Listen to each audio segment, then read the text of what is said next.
And good morning, good morning, good morning. Thank you all for joining this day. This is the Good Morning Education Show, and my name is Rotimi Eitayo, and I'm excited to have my colleagues here.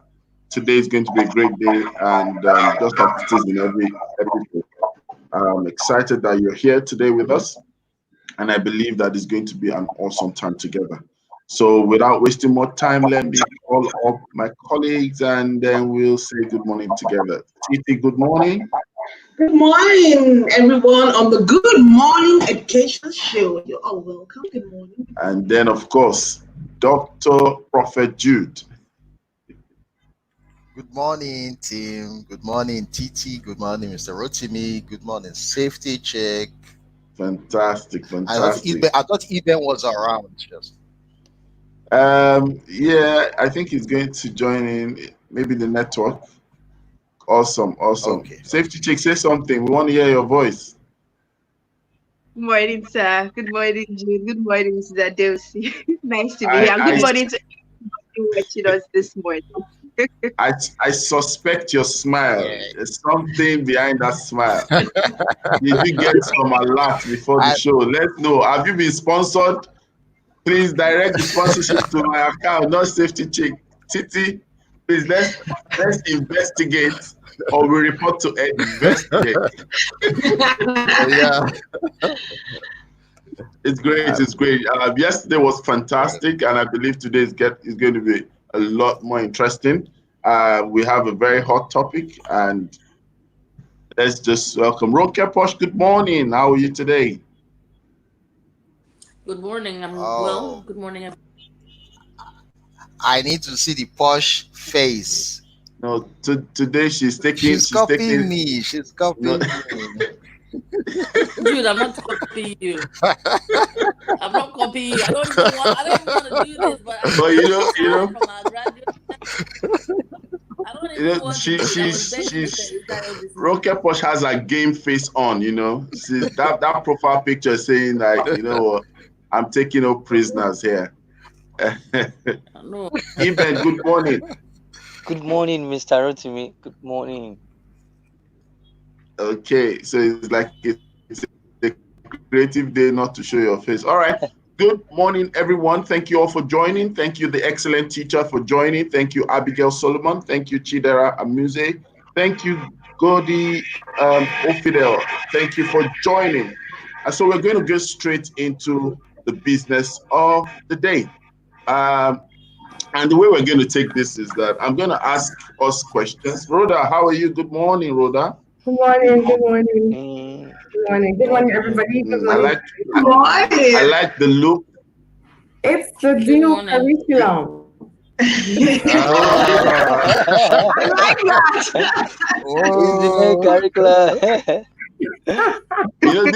This might just start trending. When you say the new curriculum. Okay, so What do we everybody say? behold the new curriculum. yeah, Hey, yeah, yeah, yeah, all yeah. right.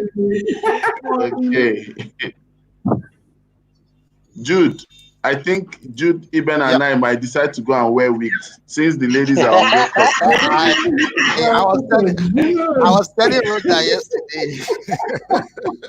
Jude and I had a Rhoda, I moment was telling you yesterday. Oh, okay, really. All right, so yesterday. to the business of the day. It's a very powerful topic. So I'm going to start by asking everyone the question. And please, I would like you to just give me a yes or no. And if at all you're Okay. going to say yes or no, and you want to add up maybe a little bit of information to that question, I'll give you 30 seconds to add to that. So the first question we're going to start with is really about our topic of today. So, do we really need a new curriculum? And I'm going to start with Titi, then I move to Jude, I move to Safety Chick, I move to Ronke Posh, Eben, and then to Rhoda. So, Titi, do we need a new curriculum? Yes. Um, I will add a bit and say that remember that education is not an end in itself. Education is really about preparing children and the students for life. So when we say what does life need now, and then how does the curriculum support that? That's really the answer for us. So what life needs now is not about knowledge, because knowledge is now a commodity. Knowledge is now easily acceptable. What people need now more than ever is people that are innovative, people that are creative, and people that can leverage on technology. That's really what the world needs now. So it's not Okay. about what you can memorize. It's not about what you can, cough out when asked. And it's not about certificates. We're very much into certificates. It's not about certificates to show you've done a training. It's really about the skills that you have. And once our curriculum can move to that direction in terms of helping people have the skills, we say the C's, the four C's, ability to create, critical thinking, ability to communicate and collaboration. So that's really it. And once we're not doing that with the curriculum, then we're actually not preparing children to, go into life and into the world. Okay, so let's ask Jude. Jude, what's your take? Okay. Uh, for this dispensation, Yes or no first? I Yes would or say no? we need a blended. Okay, okay. No and No. yes. So this is yes. Come No, on, dude. yeah. Okay, Okay, why? let me explain my no and yes. In 30 Okay, my seconds. no is yes, my no is we still are going back to the classroom. My yes is we have adopted digital strategies, so we need a blended curriculum. So our focus should be more of a blended curriculum rather than just doing away with the normal classroom curriculum. We need a Okay. blended So curriculum. So that's my no safety and yes. check is the next I'm going to ask. So safety check, the question to you is, do we need a new curriculum? Yes or no? Your smile is saying yes. Yes, we need an upgraded and updated curriculum. Upgraded and updated, like Rhoda's curriculum. All right. Uh, I'm going to move over to Dr. Ronke Posh. Yeah, Ronke yeah. Posh, do we need a new curriculum? Yes or no? I can't give you a yes or no, and that's why multiple choice questions need to be asked. So give me a posh answer. A posh one. The reality, we need a revised and revamped curriculum does not mean we need a new curriculum. Because even if you create a new curriculum, you will still have contents in the old ones that are still Old relevant. one. So we can't say Yes. everything in curriculum is useless. However, there are some things we can do away with, and there's things that we can improve on. And with a changing and evolving world, we need to grow, and our curriculum needs to continue to grow as well. So that's my own contribution. Okay, Push, thank you for that. And I love the texture of your tonality. Your voice today is somehow, like you've been having a lot of cup of It's my coffee. bedroom voice. It's my Oh my bedroom voice. God, oh my God. Over to you, man. Dr. Yeah. Eben, the Well, creative prophet. good Do morning, we Mr. need Rotimi. a new curriculum? Yes or no? Like others have been saying, that question Eh, is not going to be easy to answer. Yes, it's not going to be easy to answer. No. I've okay. been preaching the word interdisciplinary curriculum for some time now, and for me, it's not that we need a new curriculum. We only need to work on the one we have at hand, and it should be updated. It should be something that is not just um, rigid, but it is something that is flexible, that can promote collaboration, creativity, innovation, and any other skills that can be useful for the students in future. So I'm going to stand in between the two. Yes, we need a new curriculum, and also no, because sometimes when you bring new things, it's turned to when you bring new things which are not actually new, which are even old, it looks like a new thing to old people. So the major thing we need to do is to work on the one we have at hand, update it, and then make it up to standard. Thank you very much, sir. So, curriculum queen, over to you. You're already smiling. I don't understand that, my Rhoda. I'm suspecting you. So, do we need a new curriculum? Yes or no or yeses? Which one?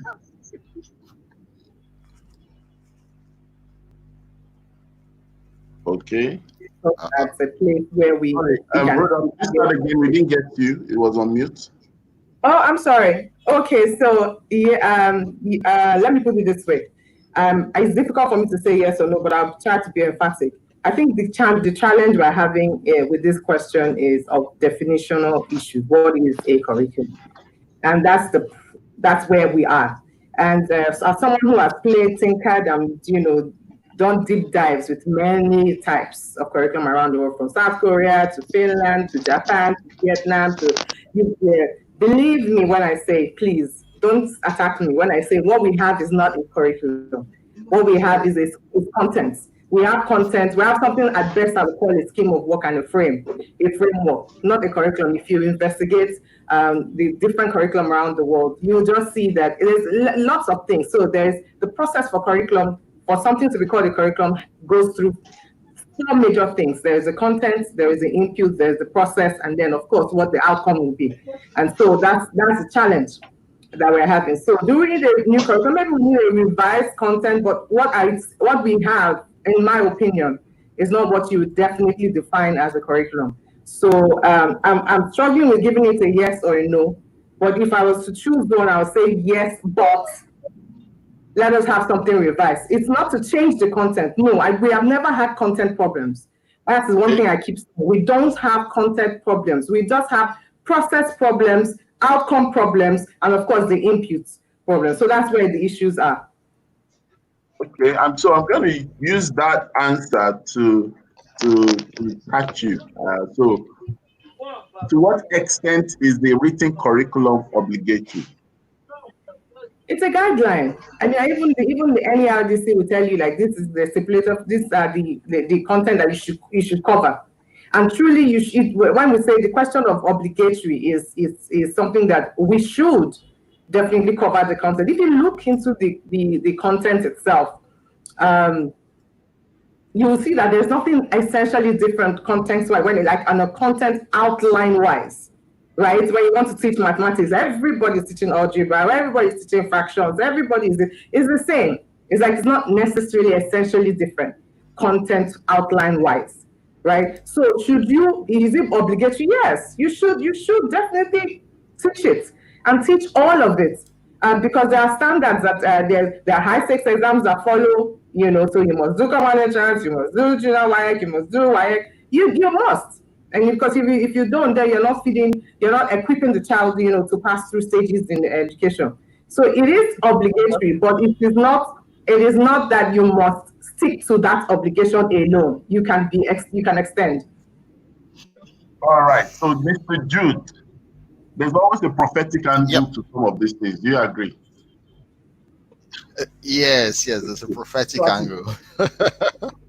So, as a tech prophet, I'm going to ask you this question.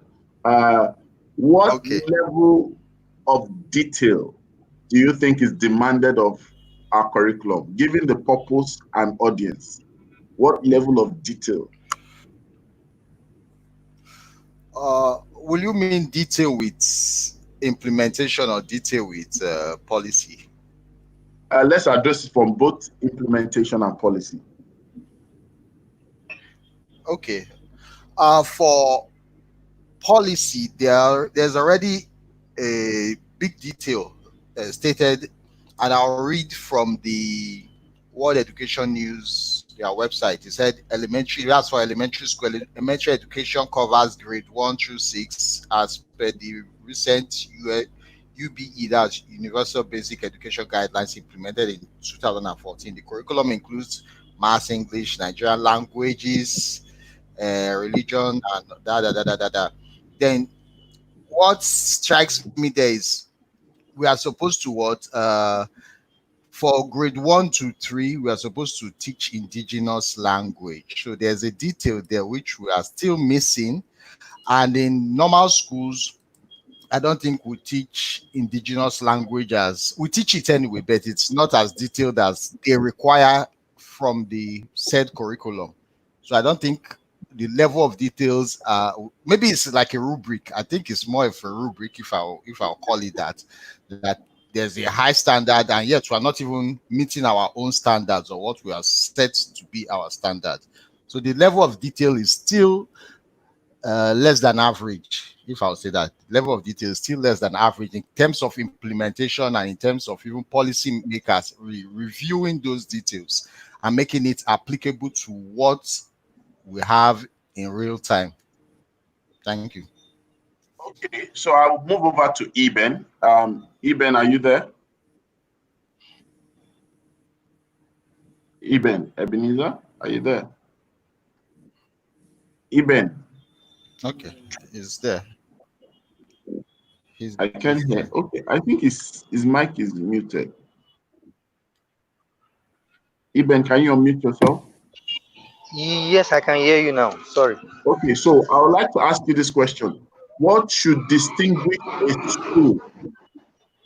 Are you listening? Yes. What should distinguish a school? Is it curriculum or something more? For now, that something more has been one of the things that so many schools out there are using to distinguish themselves from others. Like some of those extracurricular activities that they actually that we add to our curriculum, the likes of different languages and all of that paparazzi.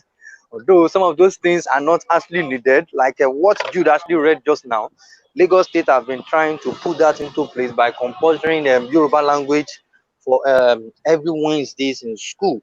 But I think what should distinguish schools for now is all about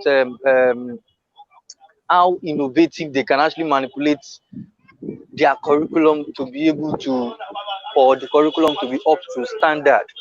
Like I usually recommend, it is not just all about teaching everything to the child, but how do you teach the process to the child in such a way that the child can apply it in future? Because some of those things we teach sometimes just look like la cram la pop, where the child only cram everything, but the child won't be able to apply it in future. It's just like when they taught us in school developmental stages of the child.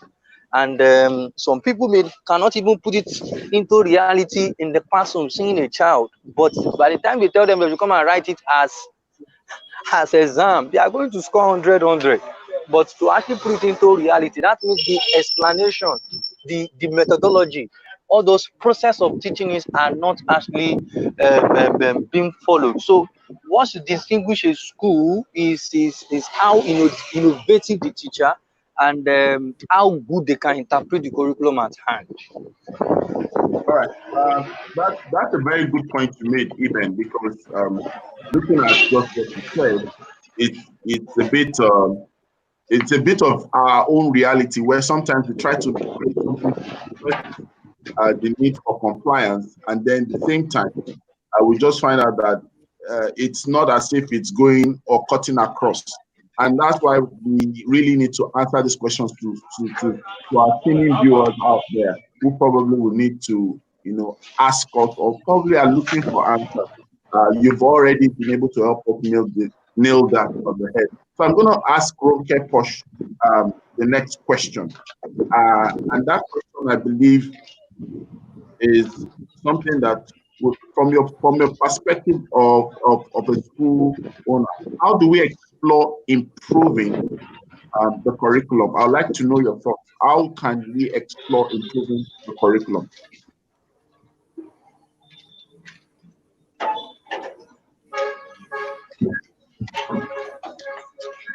Hello? Your mic is from you. Your mic, Ronke Posh, your mic.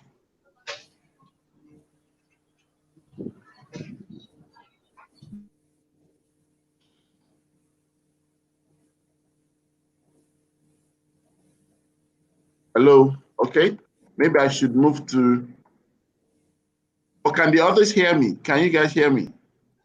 Yes, we can. Yes, I can hear you. Okay, so let me just move over to Safety Chick and then I'll come back to Ronke Posh. So Safety Chick, are you there? Yes. Can you hear me? Why are you sounding like you're scared? Said yes. All right. So, all right. What role do textbooks and programs play or not play in the local curriculum? They are very important. They're very important because they serve as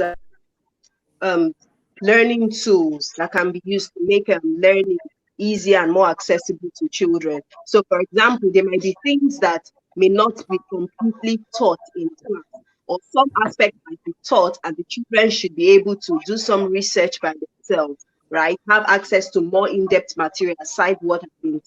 Even in terms of programs, so programs, not learning programs added to class activities are a great way for children to internalize the knowledge that they encounter. Because personally, I believe that it's not enough to just say something. Activities have a way of ingraining that knowledge. When people interact with a knowledge, it makes it easier for that knowledge to stick, so that the day it is needed, it can be called up to the top of mind. So yes, textbooks are a great learning tool for our learners. Programs within are also great. They ought to ensure that everything works in hand to give us well-rounded children. Okay, fantastic. Is Ronke Posh back now? Let's just try to have Ronke Posh. Ronke Posh, are you there now? Hello? Okay, so while we wait for Ronke, let me move over to Titi. Titi, let me ask you this question. What is the way forward to standardizing and regulating learning? Or what's the way forward to standardize learning and regulate learning? Just when you want to standardize anything, you kind of follow a process. The first thing is that you have to have a definition of what the learning looks like, which is the curriculum that everyone is talking about. And once you define what it looks like and what everybody needs to do, you then need to have a process of doing some periodic checks to ensure that people are following what it is that said. And I think we have that, to some extent. And then you also do some kind of, standardized test. And the idea of standardized test is not really about pass and fail, but it's really more like a means of measurement of progress. to say how far have we gone, have we achieved what we wanted to achieve, and what adjustment do we need to make. So the more important thing is really when you do the standardized testing as much as possible to say where is the area that still needs work on, and where is the area that you pass. For example, when you take the Cambridge exams and you see the detailed report that comes out of it, it tells you, or in this breaks it down saying this and this area the child has done this, and the child, these are areas to work on. So that's really the idea of test as much as possible. So if I step back and look at everything, I like what Rhoda said. And Rhoda said that when you compare curriculums, so to speak, with a lot of curriculum from around the world, for the most part, the outline is fine, so there's addition, subtraction, multiplication. I think what's the missing piece is really the implementation. A lot of times, remember we have the Bloom taxonomy. A lot of time we stick to the beginning part of the knowledge. Meanwhile, what we need to go deeper into in anything that you teach anyone is the critical thinking and the higher end questioning skills. So sometimes when you look at curriculum from other places, they tell you math, English, they tell you addition, and they tell you this is what the child should learn at the beginning. Then they tell you how the child needs to be able to apply it. Then they now say how the deeper level of the application is, and I think that's really what's missing with us. So if someone is going to teach you addition, they will teach you about 1 plus 1, 2 plus 2. The way we were taught, 1 plus 1 is 1, 2 plus 2 is 2, 3 plus 3. Well, what's beyond that? And how do you ask the child in different ways? So if I ask the child 1 plus 1 is 1, and the child knows it, I say, so I'm going out, I take two oranges with me. On my way, someone else gives me another 2. So how many? So that's really the application. That's the deeper knowledge of it, and I turn it around. So it's that's really what's missing, because when you do that, what happens is that the child is able to think, because those kind of questions require you to think. And then the more you can think, the more you can work in teams. It requires the collaboration, and that's really, really what's important. We need to move from a place where we are creating job seekers. I mean, when we all went to school, that's who we were. We were like, once I get out, I must get a 2-1 and then look for a job. And no, we need to move from that, because that's really where the world has changed. The world has changed from you having to join a company and climb up the ladder. It has changed from you can be in your house creating content, have the audience that is the world, and then you can do so many things and create jobs. So we really need to get, first of all, the mindset. It's what I think that we really need to get right, to say what do we need to make our children, the next generation, creators of jobs, not people that come out and look for jobs. How do we allow them to identify there's a need in the market, there's a problem in your community, and then you can solve it? How do we help them realize that go and collaborate with people? The collaboration issues we have currently is because we brought up collaborating, we're taught competing. You understand? We're taught about teamwork. We're taught about you must be the best in the class. You must be the top 3 in the class. And why we allow the other guy copy you? That's how we're brought up. So it's harder even for us as adults now to collaborate, not realizing that we are stronger together. Yes, you can be the best, but it's really teamwork. You can be the best, goal scorer, but the team only wins when the team wins. So that's really where we need to change from. We also need to embrace a lot of technology, because that's really where the world is. How do they use technology more and more? And technology for me is not about coding and programming and robotics. It's really being able to use technology, in everything that you do. So how do you use it in communicating? Instead of being all you do on Instagram is just you following, how do you also create content that is valuable? How do you, do something that is creating value? And I think that's once we move to that. Another thing is how do we imbibe a lot of financial literacy? How do you help people to from an early you at that point? You're so much on fire, and I'm feeling it on my seat. But then I know that I still want to hear Ronke Posh's view on part of the questions. Yes, is Ronke back now?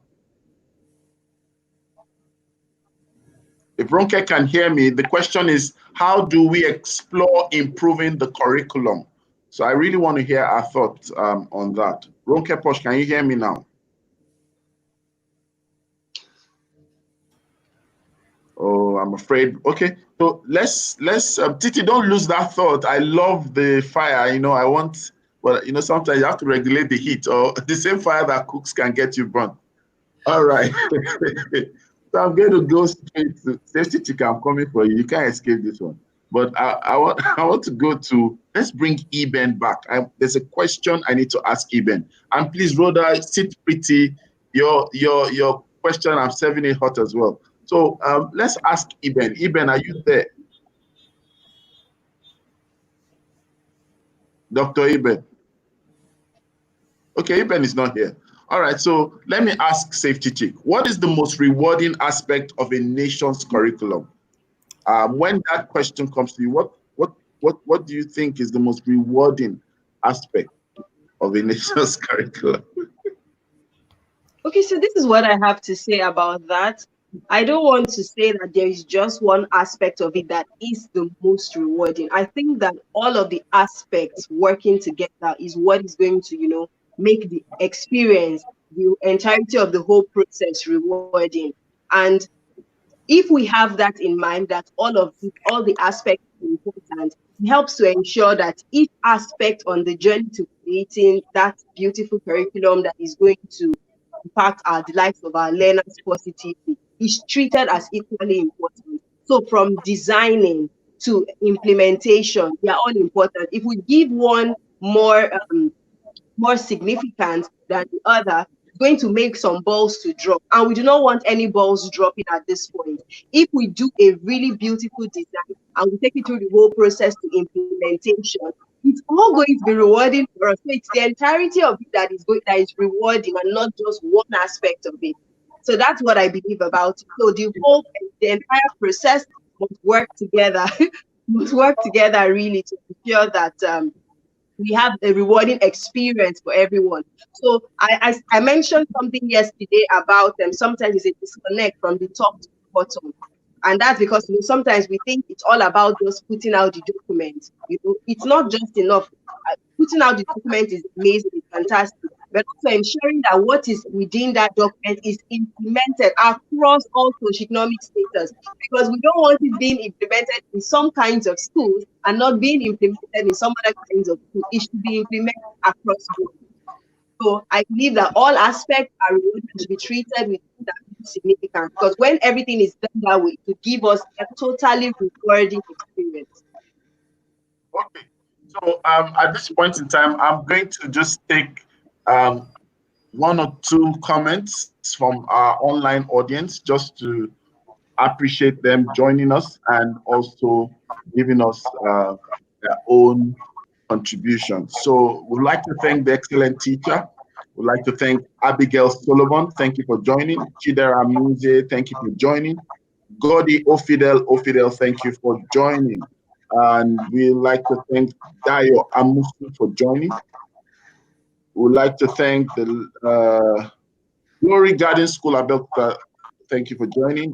And I believe we have one or two more. Ido Ikeagu, thank you for joining. Adenike Peters, thank you for joining us. So someone is saying, are we considering higher education curriculum in this discussion? And that question, I'm going to shoot it to Rhoda and Jude. So Rhoda, are we considering higher education curriculum in this discussion? Of course, we're considering a curriculum that I think is a straight answer. Yes, of course we are. We have to, because the entire process of getting yourself equipped for life doesn't just stop with basic education, does it? No, it doesn't. So yes, we are. And honestly, we have a tribe here. Everyone here, we have a tribe. We need to celebrate these people. They are always here with us every day. The excellent teacher, Ifio, Kudayo, Musu, Glory Garden Schools. These guys are like golden. So yes. Thank you. Okay, I think so. Ronke Posha said something. She said curriculum is equal to lesson and academic content taught in the school or in the specific course or program. The courses offered by school or courses of, but it is rarely used in a general sense in school. So I'm trying to get this. Let this guide us. Okay, thank you for that, Ronke Posh. So let's just use another feedback. Textbook guide and direct the delivery and consumption of curriculum depending on the subject, whether in the absence or presence of a good teacher.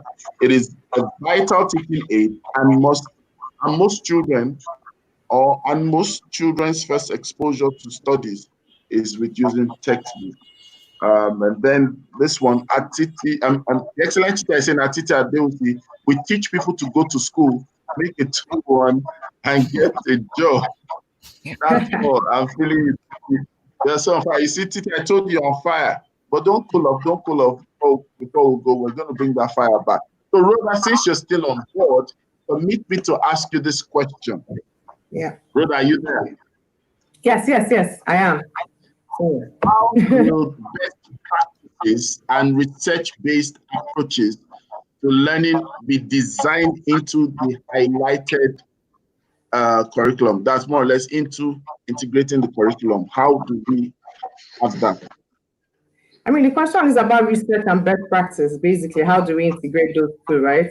So let's even look from the angle of best practice, and I will take it from the angle of curriculum and instruction. Because so there's two parts to curriculum. There's the curriculum part and there's the instructional part, right? Where you have the people who theorize about what should this content look like, what should the framework look like, what should the outcomes look like, things like that. And then the world of practice, which I think Ronke was alluding to when she was giving us the curriculum definition.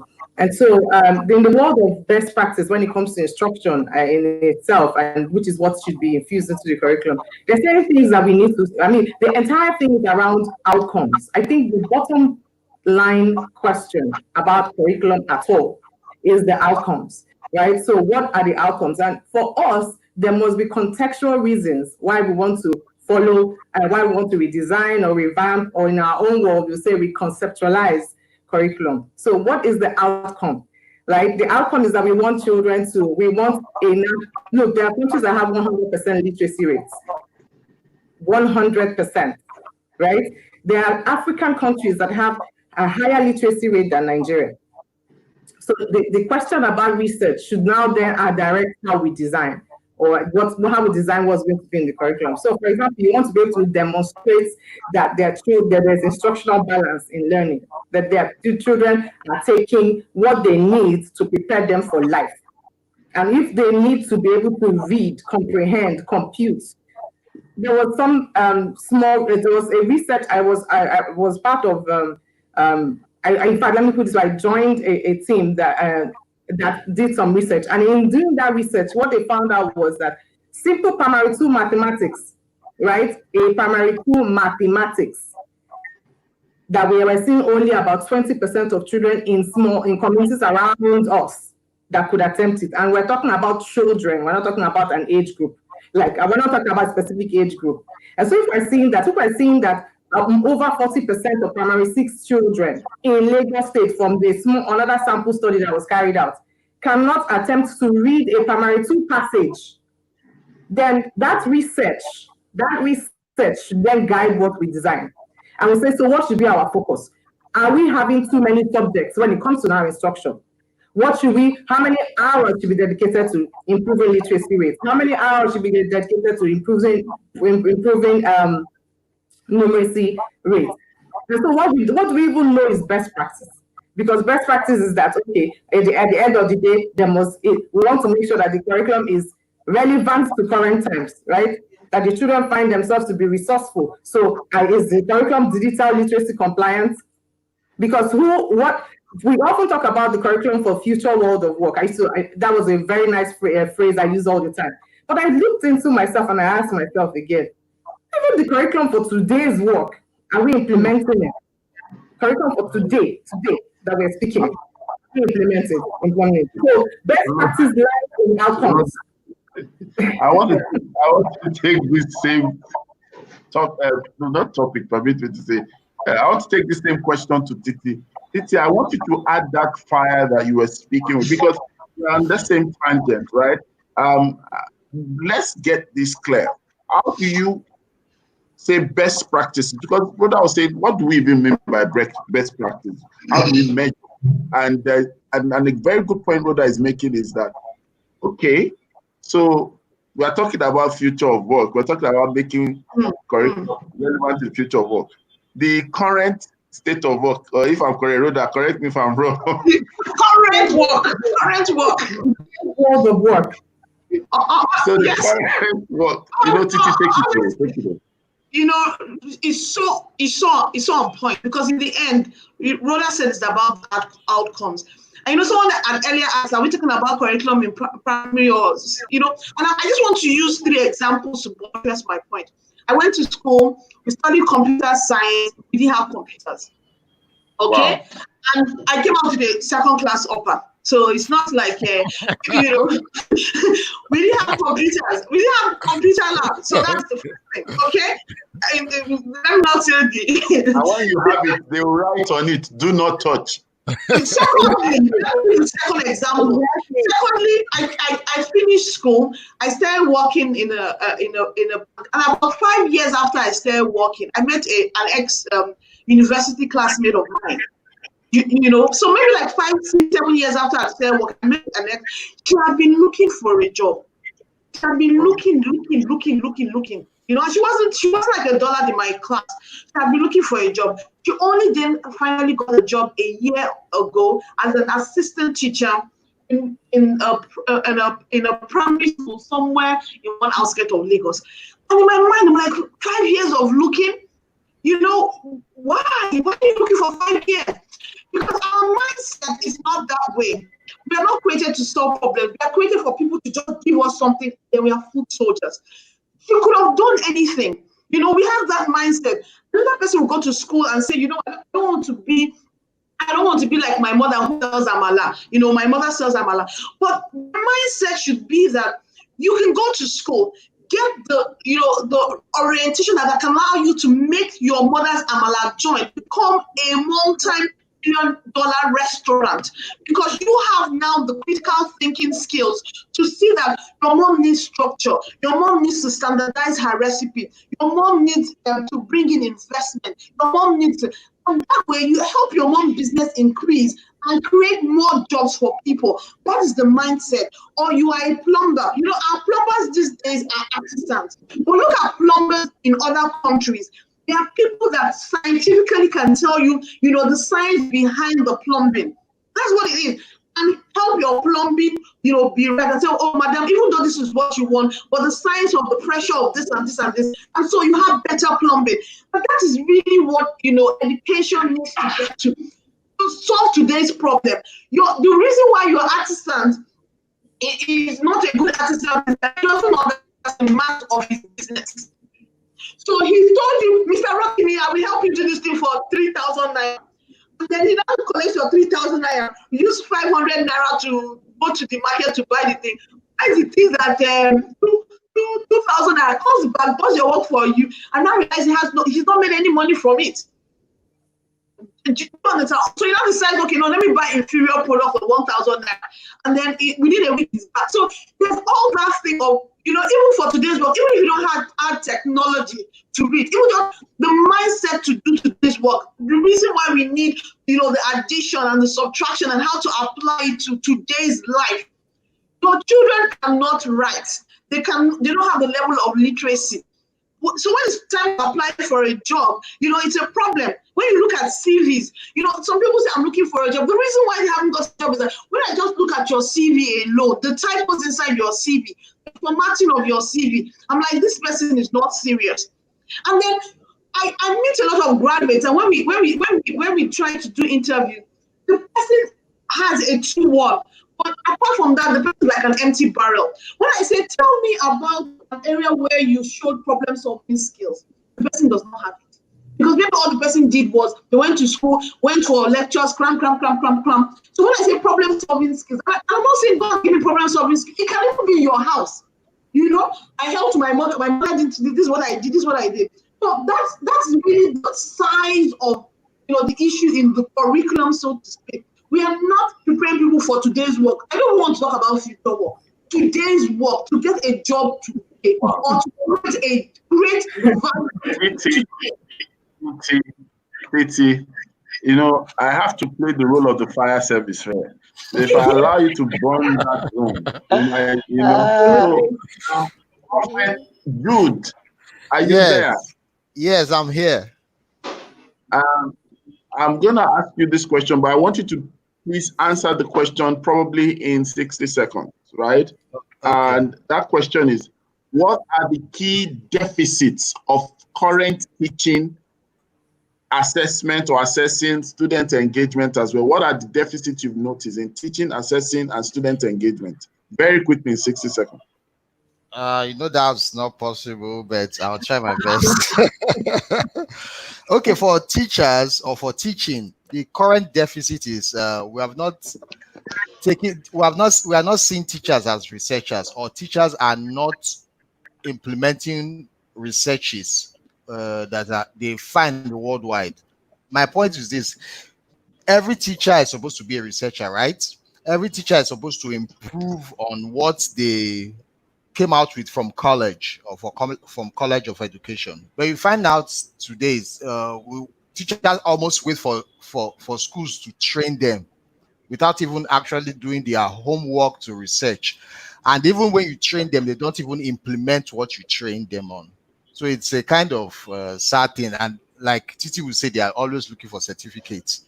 So a teacher goes for training, right? The idea of training is to implement, not to get a certificate per se. And the truth is that even after the training, you are supposed to go back and research more and come back to your classroom and implement whatever you have learned or make it suitable for your classroom, right? Now, for assessment, it's more of, like Rhoda would say, data and analytics. We have issues with that. We don't know, we're not even trained how to collect data from learning, and we are not trained to analyze those data, because it's going to be helpful in actually tracking our progress and actually making more progress. And for student engagement, the deficits there I see is innovation. We like doing things the same way we're taught. Want to teach, I want to teach that same way, and it actually is not suitable for students of this generation. You have to be very innovative as a teacher. I'm not saying you should go and bring the best technology, but you have to be very innovative as a teacher to engage students to follow your content and actually understand your content. That's my take on it. Rotimi, sorry, just 1 second, just because of what Jude said. You know, you asked a question earlier that what do you consider when you're looking at the curriculum of a school? I want to talk as a parent. When I look at the curriculum of a school, I want that when they tell me they're doing science, I don't want science to be only seeing notes. I want that one day my child is coming back with a science project, you know. So they taught you about waste, and then they made us create a robot out of waste, you know, because they were talking about reuse, recycle, reduce. You know, so that's what I look for. I want that when they you know, apart from the richness or the practicalness of the curriculum, I also want the fact that they go on field trip. I don't want you to be telling my child about modes of transportation, or you're telling them about you know, zoo animals, and it's all textbook. The worst that you can do is play video. Let them see it. You get, because that's the reason why our children sometimes struggle with foreign exams. I remember something they tell you about an orchard, and what's that? We don't have that in Nigeria, so I can't relate. So I always know the kind of things that, you know, my children will miss because they can't just relate. So I want that kind of practicality, because that's really what makes education enriching. So when you're asked you about an animal has 2 stripes, you can immediately visualize it, and they can, you know, it's not that you crammed it. You know, they go on a lot of field trips. They go on a lot of tours. Despite the fact that I studied engineering, the best experience I ever had was when I went to the Children's Museum of Science in Houston. I was like a little child, touching everything, saying, I wish they had taught me like this. So I wish they had taught me like that. I will be more Okay, brilliant. so So, yeah. Speaking on your fire is literally burning our studios. Rhoda is saying So something. I would like to ask, is it Rhoda or safety? Okay. Safety. Speaking on experiential learning, just to build up on what Mrs. Adewusi has mentioned, that aspect of experiencing is very important. I remember that there was a story I shared on my social media about a 5-year-old who had saved her blind grandmother in a smoke-filled house. And by the time fire service got to the house, she had brought her out. And when they asked her, "How did you know what to do?" This 5-year-old said her school had gone on an excursion at a fire scene.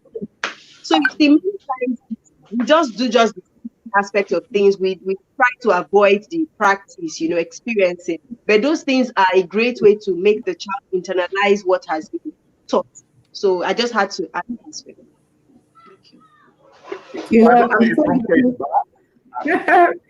Rotimi, sorry, I was just going to leave a comment that I'm so happy about everybody's comment, because it's so nice for those of us who work with curriculum to hear all of you say the things that everybody knows, and it's becoming difficult. Let's hear Ronke. Sorry about that.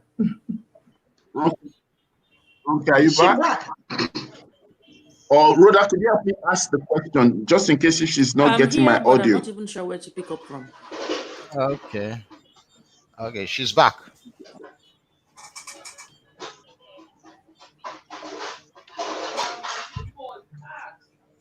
Rotimi, Ronke is here. Ronke, your question was, how do we explore improving the curriculum? Say that again. How do we explore improving the curriculum?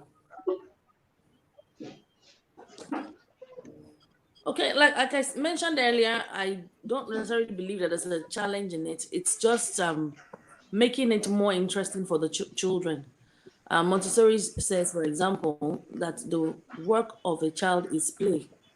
So how can we make it fun? Say, for example, at Le Poche School, it's our core value, at the very top of our core value, fun.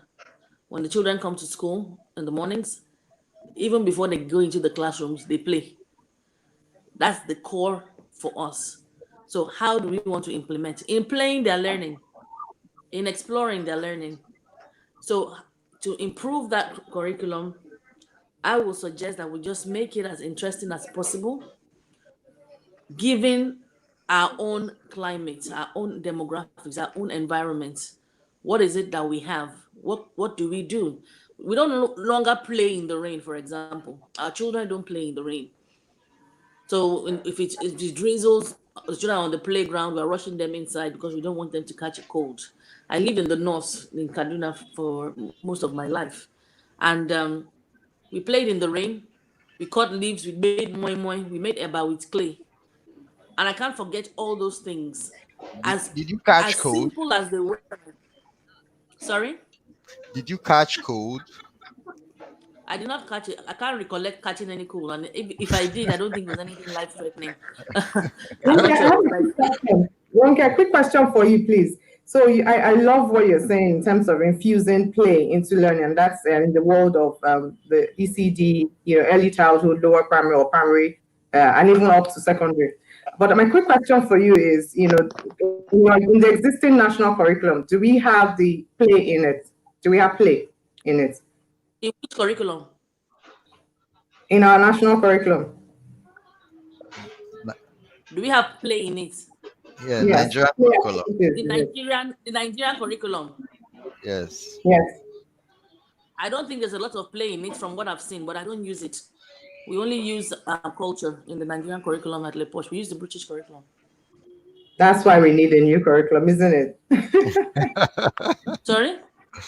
Is that not the reason why we then need to revise, revamp, reconceptualize our curriculum, if it is a curriculum?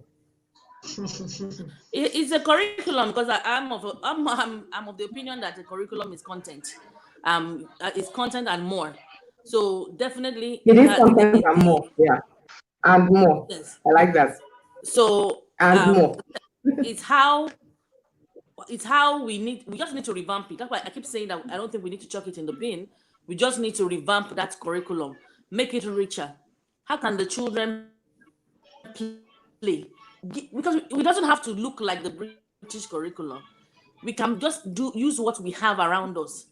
Wood, for example, the children can use wood. The children can even, some schools don't have playgrounds anymore. They don't have playgrounds anymore. The Clay children too. stay in class. Even some have playgrounds, but they don't allow the children to go out because they're afraid of what the parents would say if the children fall down. So some of the problem is even the parents. So what can we use with the thing around us? And then security issues in the country.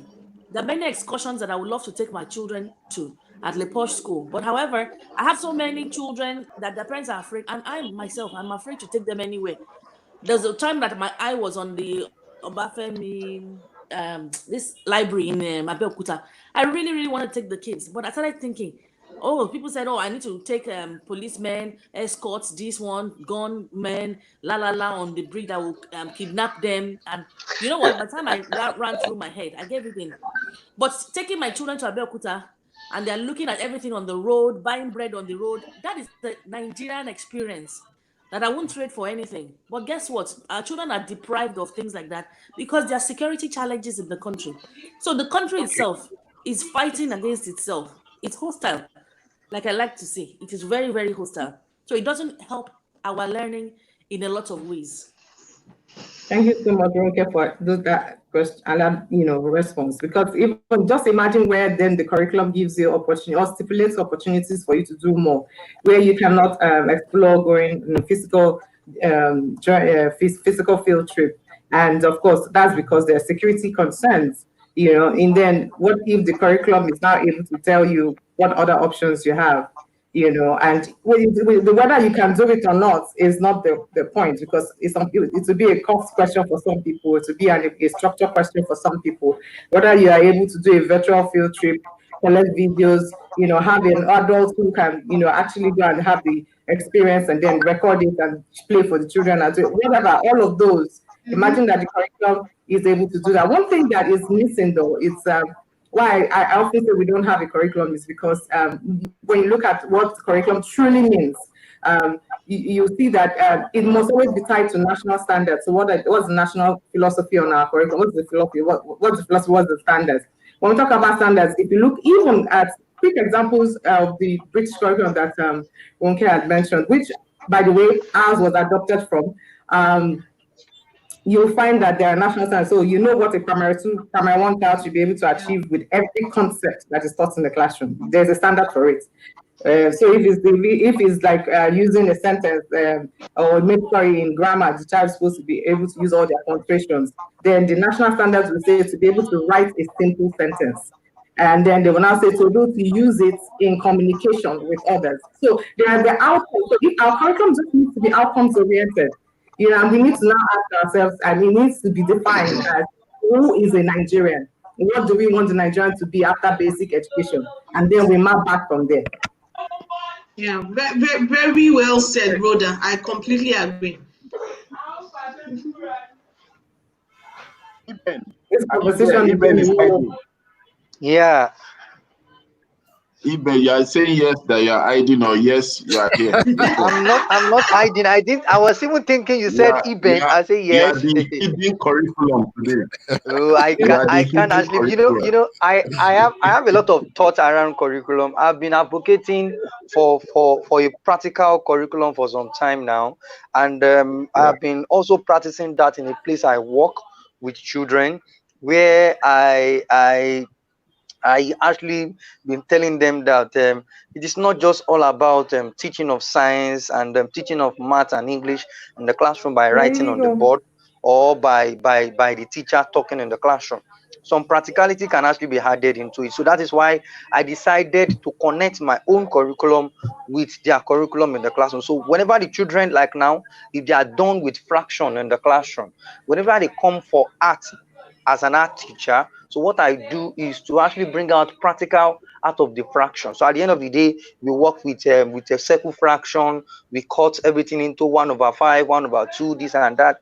and we use them to create a lot of concepts. And at the end of the day, the children get to see those theories that the teacher is actually discussing in the classroom in practical, and they enjoy it better. By the time we talk about, oh, it is time for art, it is time for art, they tend to run. Hey, I want to do art, I want to do art. Now, one of the reasons they run to the art room, it is because the art in primary school alone is not all about teaching theory. Because I see a lot of people teaching theory in art. They'll be teaching Igbo art, Igbo Isaiah, Ibini art, this and that. I laugh when I see those things. The essence of art in primary school is for the child to have interest, and is for the art to be integrated into all other subjects. So when they go for literacy, they should come back to the art room and see literacy in practical. When they go for maths, they should come back to the art room and see those things in practical. So at the end of the day, we can now add seasonal activities into it. Maybe we are celebrating Independence Day, we bring out everything into it. So I think it is all about educating every one of us, and a continuous learning about what is actually happening right now. So involving curriculum is what I'm talking about, making sure that the curriculum is involving. The child is not learning A and the A will fly out of the head when he goes to music class.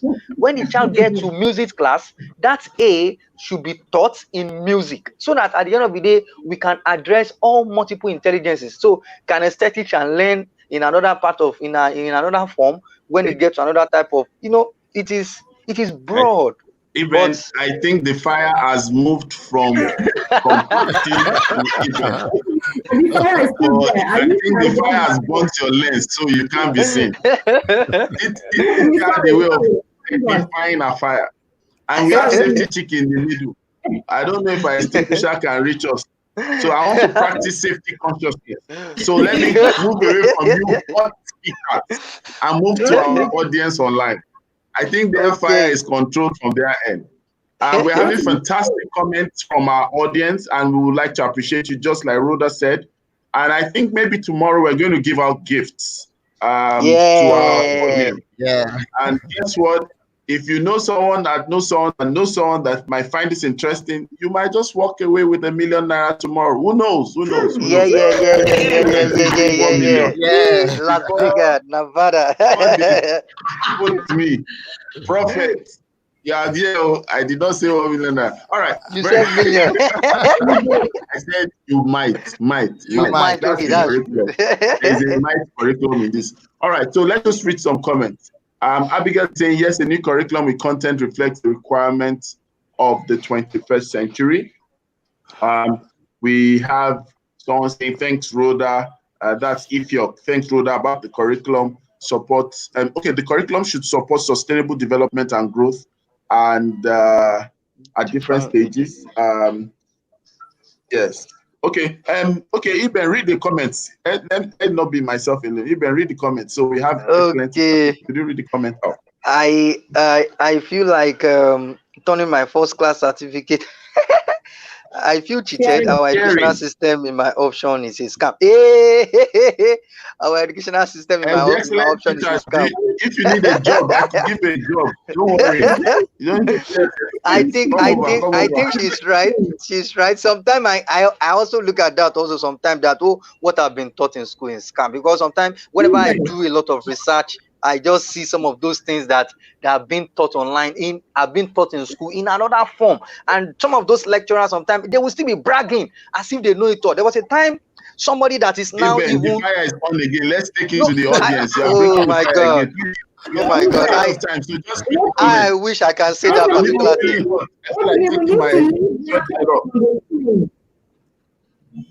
Even read some comments. Comment on the screen. Wait to me for a moment. Let it sink in. Okay, in a higher institution, in a higher institution, there's actually a very wide gap between learning and outcome or application. Yes, there is. There's a very big gap between learning, and outcome or application. I think I don't understand that or application. I think it should be. It's actually talking about the difference between learning outcome and the application. And the application. Yes. That is okay. I think he also continued by saying that employability issue as Reported daily. Reported daily as employee are disqualified with skills and satisfied of graduate as they perceive significant gap in IT skills and problem solving. Yeah. I think Iben wears glasses, so his glasses is not on. I can't really see.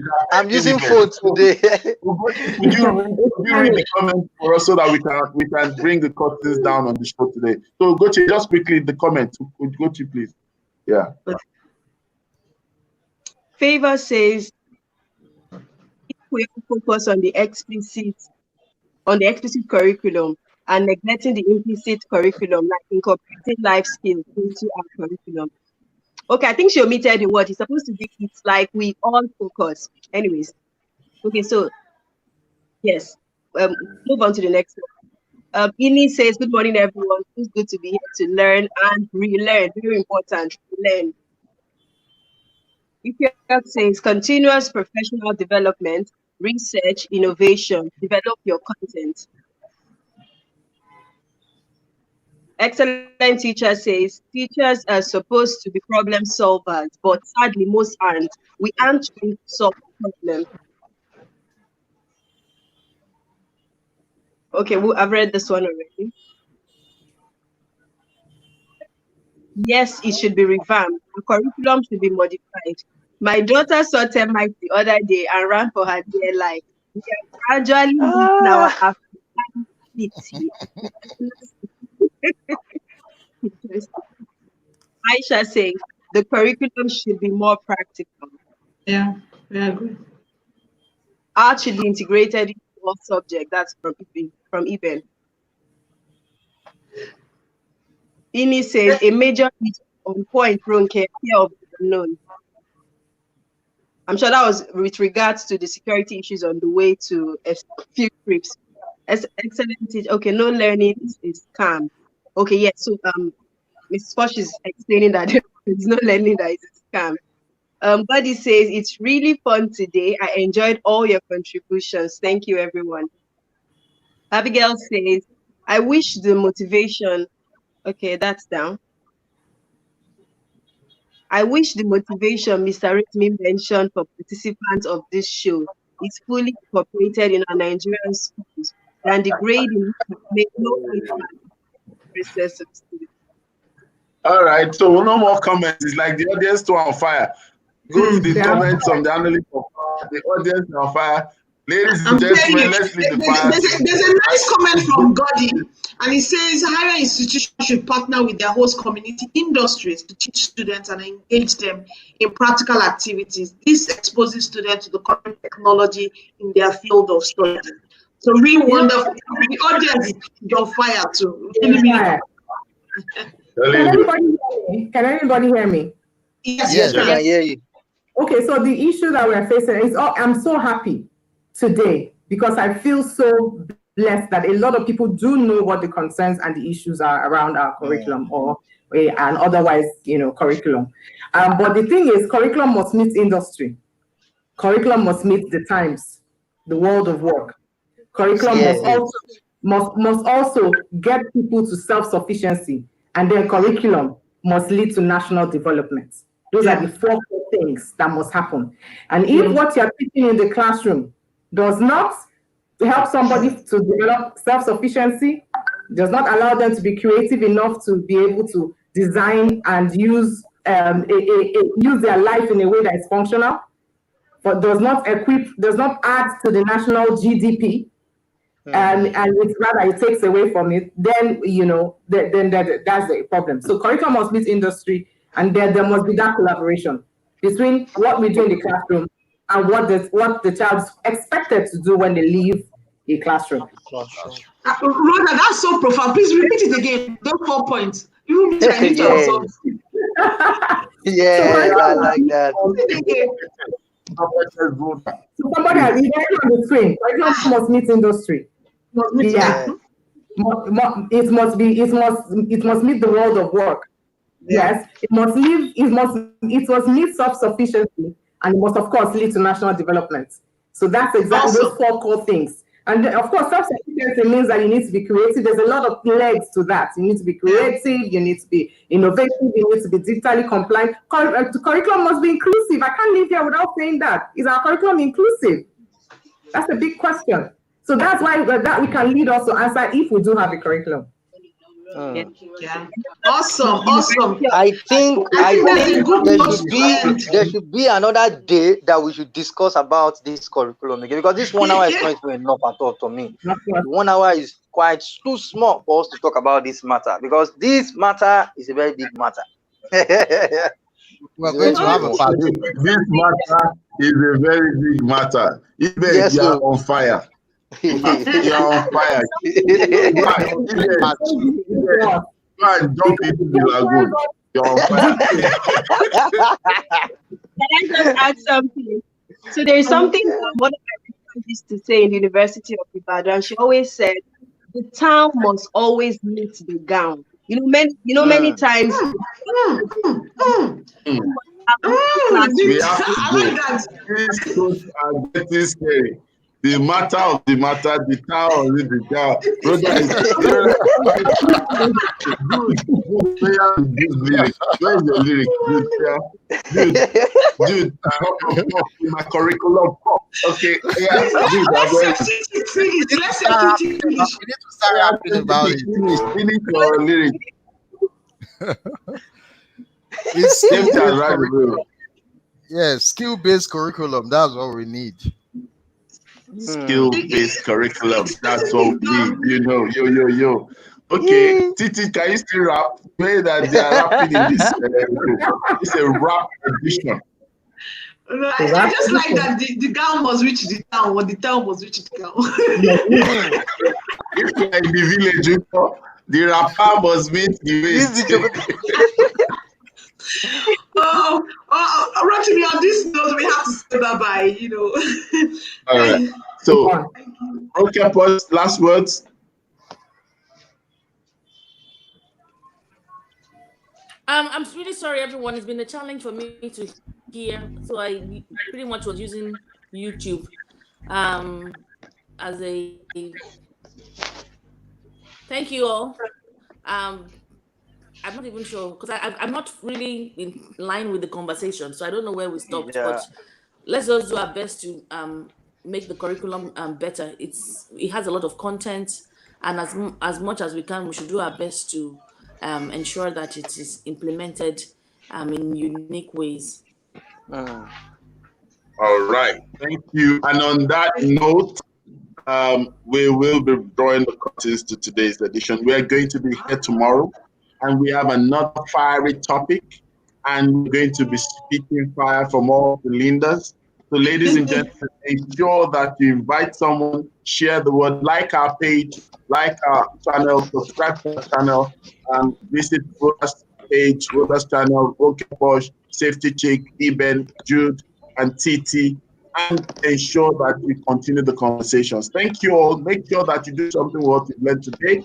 And if you would like us to speak on any topic, please feel free to send us an email or send us a message or direct message. Tell us what you would love us to talk about on the Good Morning Education Show. We always say this. It's always a good morning on the Good Morning Education Show. See you tomorrow. See ya.